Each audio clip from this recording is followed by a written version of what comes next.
जाता है, रानी मंदोदरी उसको ताना मारती है कि जो अपने बल और इसका जो बड़ाई कर रहे थे आप, मैं आपके हाथों का बल कहाँ चला गया कि आप तो राजा रघु के ये भी नहीं कहा कि मैं आपसे लड़ने के लिए आया हूं, आप तो उसको देख कर के ही वापस आ गए।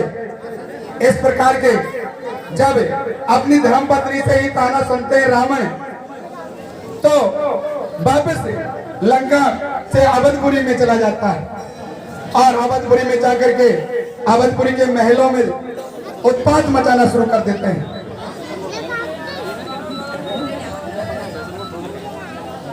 रघु राजा की रानी कहती है रघु राजा से कि स्वामी, लंकापति रावण हमारी जनता को सता रहा है।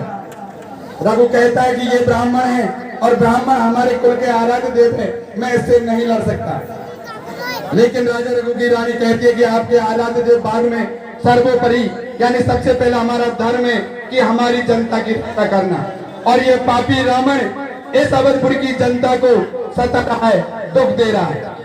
रानी की बातों पे रघु राजा अपनी जनता के हित में एक बाण छोड़ता है और वह बाण उस रावण के पिछाड़ी हो लेता है।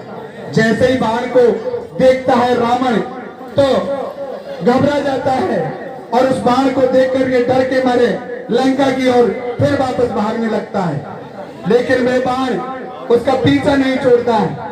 जैसे ही पीछे मुड़ के देखता है तो उसको वो बाण आता हुआ दिखाई देता है, तो रावण फिर जोर लगाता है और रानी मंदोदरी महलों में अपने दरवाजे पे खड़ी खड़ी अपने स्वामी के विचित्र करने के लिए आरती का साथ सजाए हुए बैठी थी।